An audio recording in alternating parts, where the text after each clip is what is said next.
Le tueur aurait crié Allah Akbar. Encore une fois, d'horribles et lâches attaques perpétrées par de grands malades, déséquilibrés, viennent entacher l'image de la religion musulmane, déjà bien écornée par de nombreuses ambiguïtés.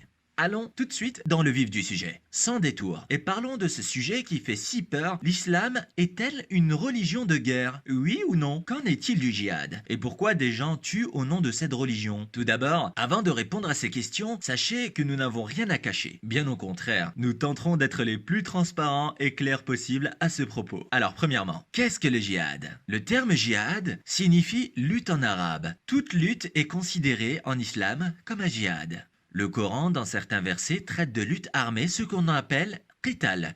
C'est la forme de djihad que prétendent adopter les terroristes dans leurs attaques. Maintenant, analysons concrètement les faits et principes de l'islam.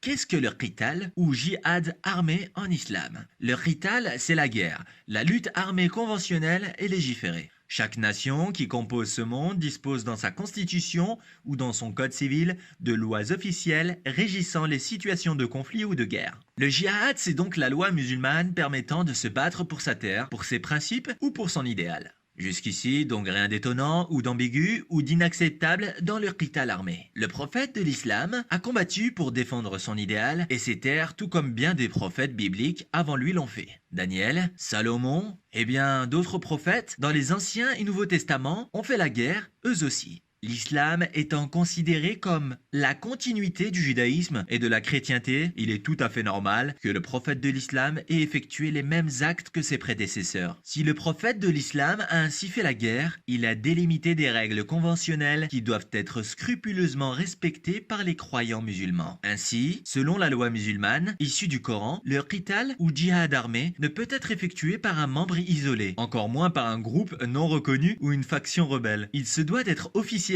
par une nation de croyants et dispose de règles bien précises. Dans ce djihad, il est par exemple formellement interdit de toucher aux civils innocents, aux personnes aux capacités réduites, comme les personnes du troisième âge ou les enfants. Il est également formellement prohibé de s'en prendre à la faune et la flore, d'où d'intentionnellement faire du mal à une population par simple esprit de vengeance, tribalisme ou domination bestiale. L'islam interdit aussi le suicide, et ceci de manière catégorique. Or, comme on le voit bien souvent, beaucoup des actes terroristes commis au nom de l'islam sont effectués via des attaques suicides. En analysant ces règles consensuelles et unanimes chez les musulmans, on se rend très rapidement compte que l'ensemble des attaques commises au nom de l'islam sont en réalité totalement contraires et contradictoires aux règles élémentaires de la religion. Ce que font les terroristes est condamné noir sur blanc par le Coran.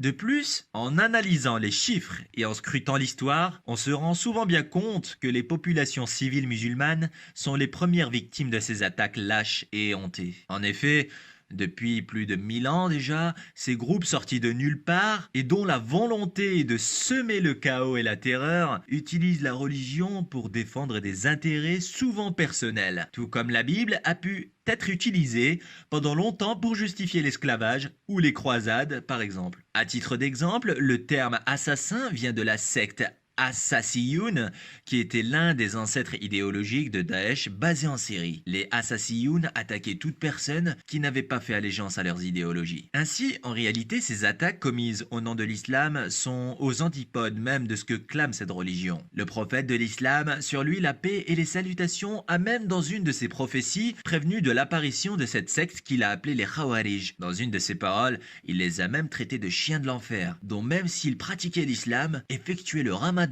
ou la prière, comme les musulmans, devaient être combattus et chassés par les musulmans de toutes leurs forces et âmes. Par conséquent, si la prochaine fois vous entendez parler d'une attaque contre des civils, sachez automatiquement, sans même chercher à creuser davantage, que cet acte ne peut être commis par un bon musulman. Et ceci même si l'auteur de cet acte s'appelle Rachid, Kader ou Jean-Édouard, qu'il ait crié Allahu Akbar ou Vive la Savoie libre, ou même qu'il ait fait allégeance à quelque groupe que soit, son acte ne peut être affilié à l'islam. Car l'islam, dans ses lois les plus fondamentales, condamne et lutte contre cet acte. Merci à tous pour votre attention dans cette vidéo. Merci également de partager cette vidéo au plus grand nombre afin de lutter contre le faux là où il se trouve, de propager la vérité à la lumière du savoir et de la connaissance. Nous parviendrons à lutter contre le faux et la barbarie, ensemble, quelle que soit notre foi, notre couleur ou notre frontière.